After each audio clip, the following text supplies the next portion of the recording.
Baik, jadi terkait dengan jarimah syurbul khamri, meminum khamr gitu ya.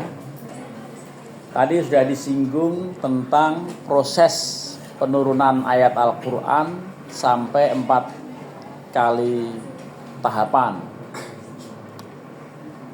Yang pertama-tama belum mengandung sanksi.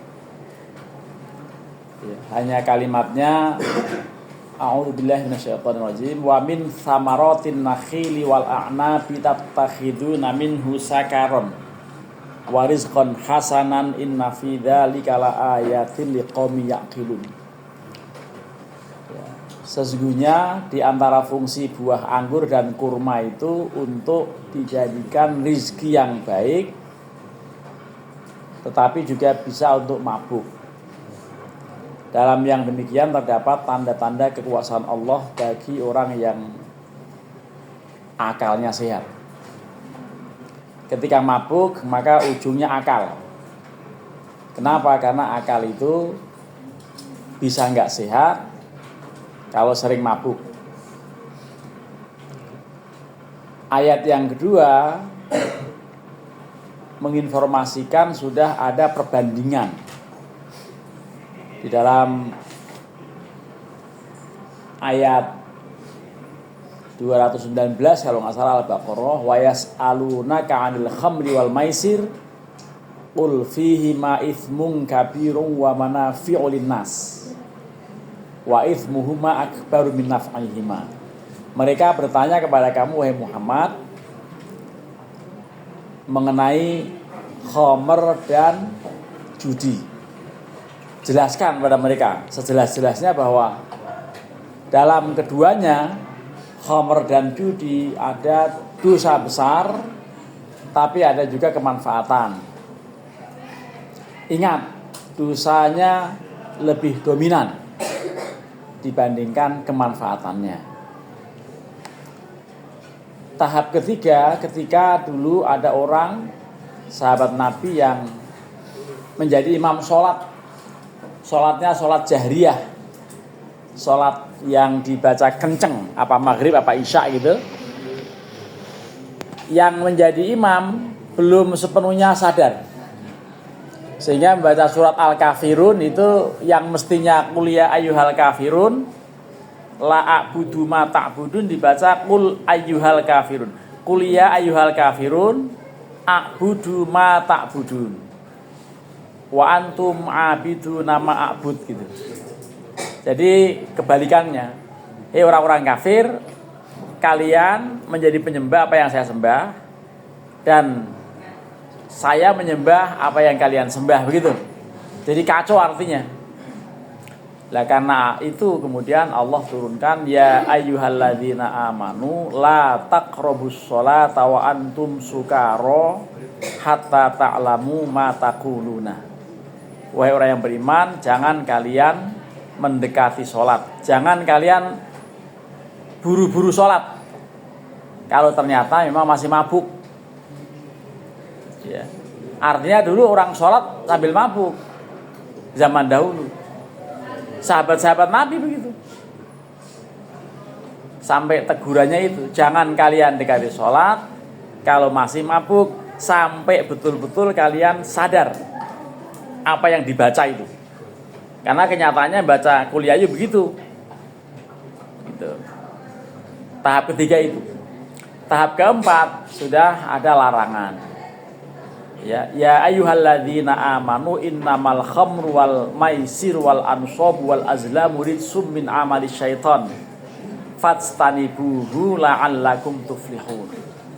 Hai orang yang beriman, sesungguhnya khamr, judi, main anak patung, kemudian undian, mengundi nasib, itu semuanya najis, termasuk perbuatan setan. Karenanya kalau kalian mau beruntung, wajib menjauhinya. Nah, dari situlah kemudian hadis-hadis Nabi menyebutkan mengenai sanksi bagi yang mabuk. Dicambuk berapa? 40 kali. Dalam riwayat sampai 80 kali. Umar bin Khattab sendiri sampai 80 kali. Analisis para ulama antara lain yang 80 itu bagi dua.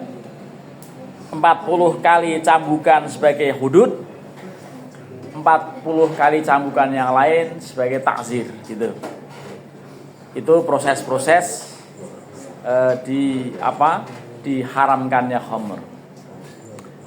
Lalu yang kita perlu pahami bahwa semua ada langkahnya, apalagi ketika itu para masyarakat Arab ya, ketika Islam hadir itu kebiasaan mabuk, kebiasaan meminum khamr itu sangat kental pada budaya mereka.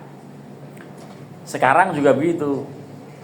Ada sebagian remaja yang punya prinsip biar miskin asal mabuk.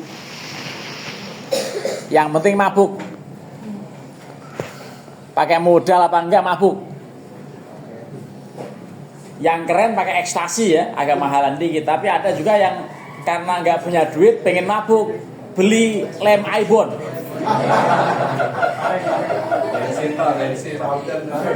Ya. Malah belum lama di satu kota tertentu ada yang bareng-bareng ngoplos autan sama kerating deng sama bensin ya, ditambah tai ayam dikit ya, dijadikan sarana mabuk.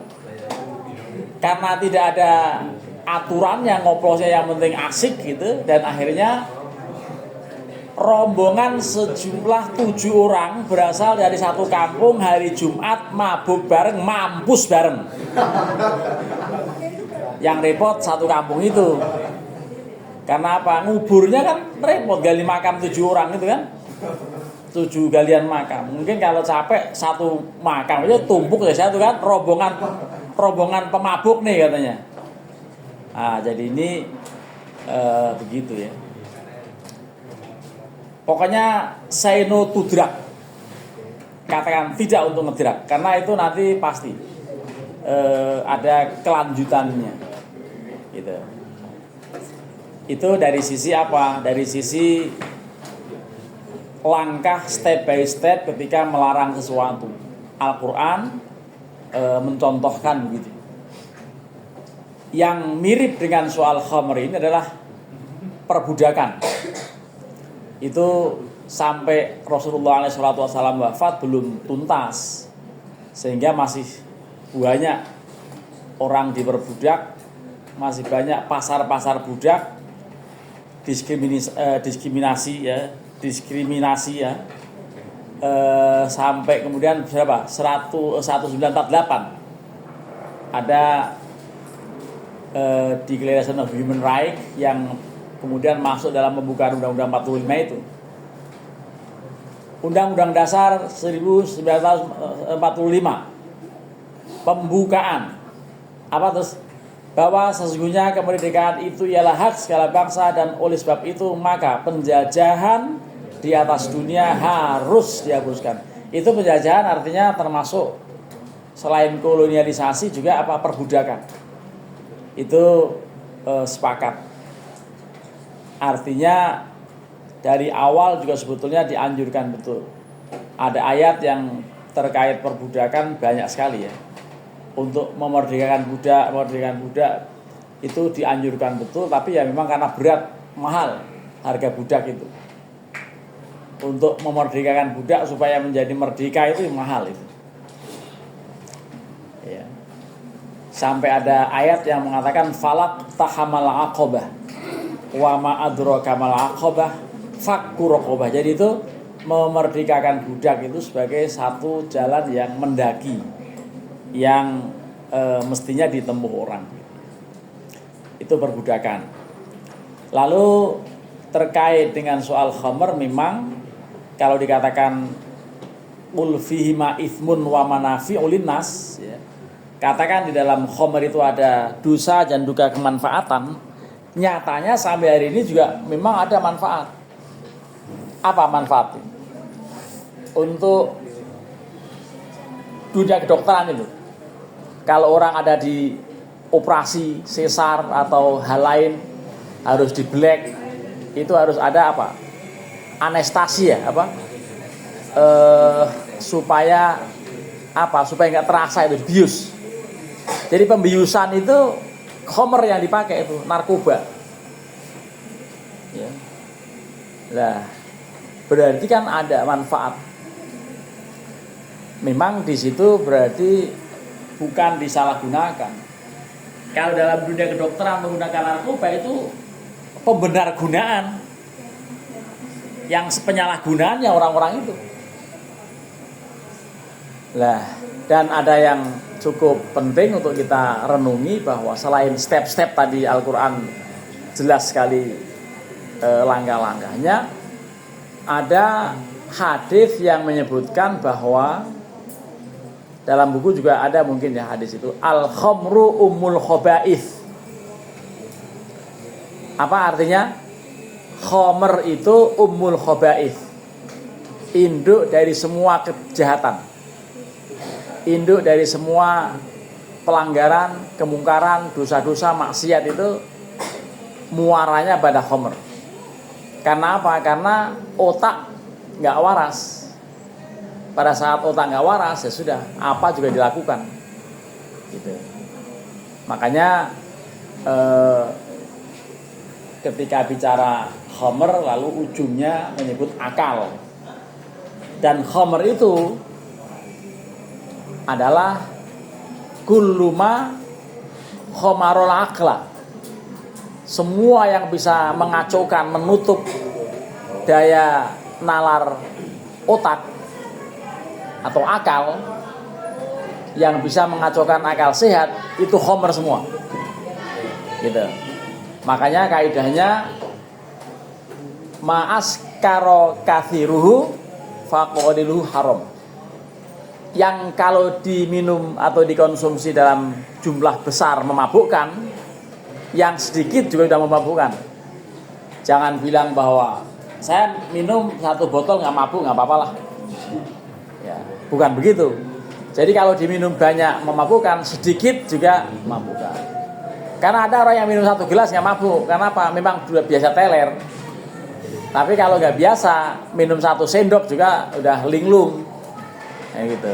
Nah, jadi itu perlu diperhatikan.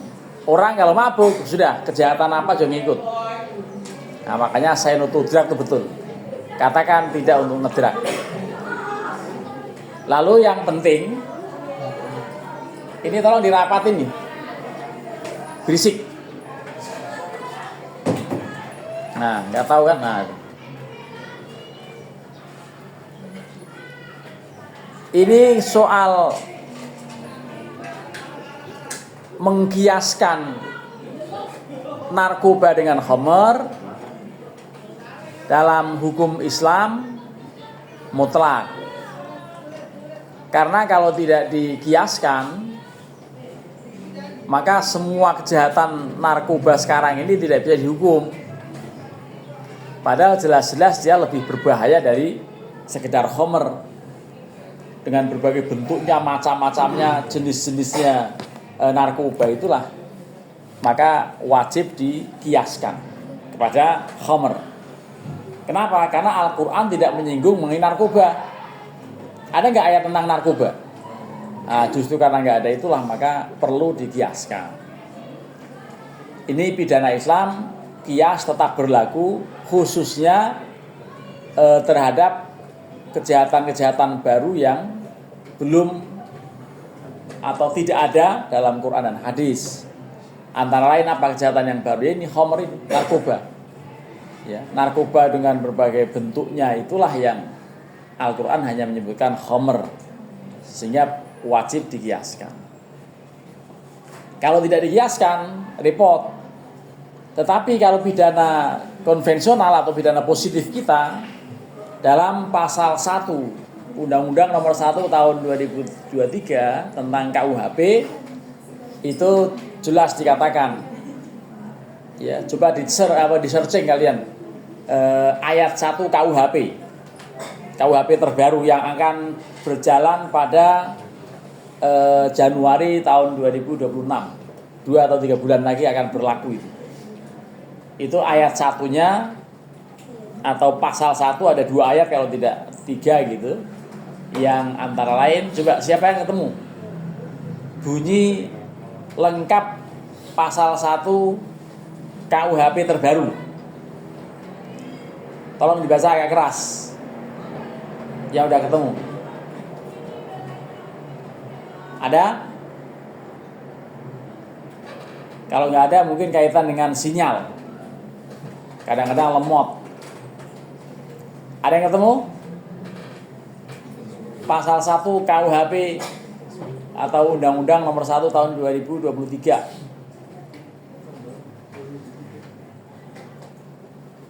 Itu sebetulnya adalah asas legalitas. Yang antara lain tidak ada orang bisa dipidana kalau tidak ada aturan yang mengaturnya dalam undang-undang.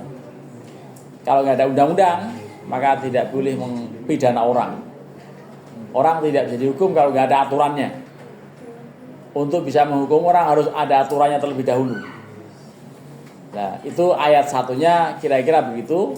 Tapi ayat 2-nya justru malah jelas sekali itu. Untuk menetapkan adanya tindak pidana tidak boleh dilakukan dengan analogi. Begitu ya? Coba dibaca. Ayat 2-nya melarang penggunaan analogi, penafsiran meluas untuk memidana suatu perbuatan yang tidak secara tegas diatur undang-undang. Ya, jadi semacam ada pertentangan antara hukum pidana Islam dengan pidana positif yang prinsip sekali nih. Kalau pidana konvensional atau pidana positif kita ketat, tidak boleh penggunaan analogi. Ya. Tapi kalau pidana Islam ketika memang tidak boleh analogi menjadi statis hukumnya. Kenapa? Karena semua orang yang mengkonsumsi narkoba menjadi tidak bisa dihukum. Akibat Quran nggak mengatur narkoba. Gitu. Ketika doktrin hukum pidana Islam atau doktrin hukum pidana positif kita menyatakan tidak boleh ada analogi dalam bidang pidana, maka koruptor tidak bisa dihukum seperti hukuman pencuri. Kalau dalam pidana Islam pencurian diapakan? Pencuri diapain? Potong tangan. Itu hukum pidana Islam. Tidak bisa koruptor dipotong tangan atas dasar pencurian karena tidak berlaku qiyas. Juga tidak bisa dihukum mati dikiaskan dengan perampok sadis. Itu kalau pendekatan hudud. Lah, karenanya korupsi jangan masuk wilayah hudud. Masuklah wilayah ta'zir supaya fleksibel hukumannya. Antara lain bisa dijatuhi hukuman mati. Koruptor itu hukuman maksimal memang. Ya, jadi dalam undang-undangnya juga begitu. Kalau tidak salah pasal 2 Undang-Undang Nomor 99 tahun Undang-Undang Nomor 20 ya.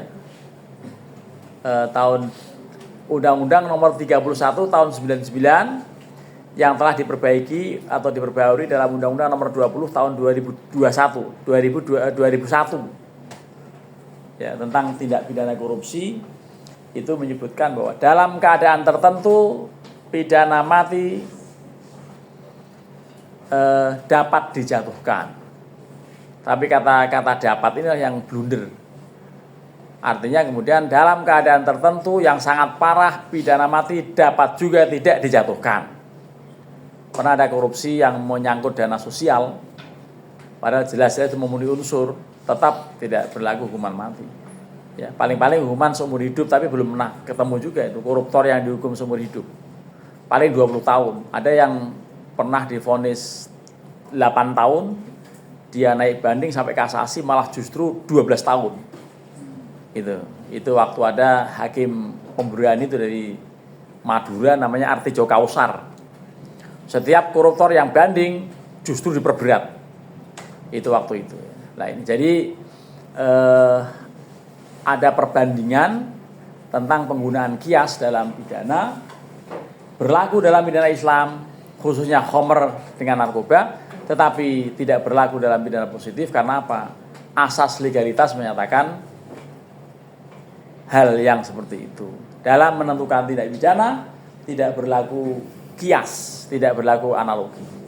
Gitu. Jadi ini penting untuk kita catat supaya melakukan komparasi, melakukan perbandingan antara hukum pidana Islam dan hukum pidana positif terkait soal narkoba. Baik, ada pertanyaan? Kalau tidak, saya akan segera mengoreksi hasil karya Anda sambil menunggu jam berikutnya. Sampai jam 11 tepat nanti kelas yang terakhir akan masuk di ruang ini. Dan siapa yang belum ngumpulin, ya dianggap gak ikut UTS. Gitu aja. Ya. Minggu depan tolong persiapkan materinya pemberontakan. Yang juga dikenal Indonesia ini dulu pernah ada PKI, pernah ada DITII, pernah ada Kahar Muzakar, pernah ada GAM, ada UPM dan lain-lain. Nanti dicontohkan. Kita akhiri dengan sama-sama membaca hamdalah. Alhamdulillahirabbil alamin. Terima kasih. Assalamualaikum warahmatullahi wabarakatuh.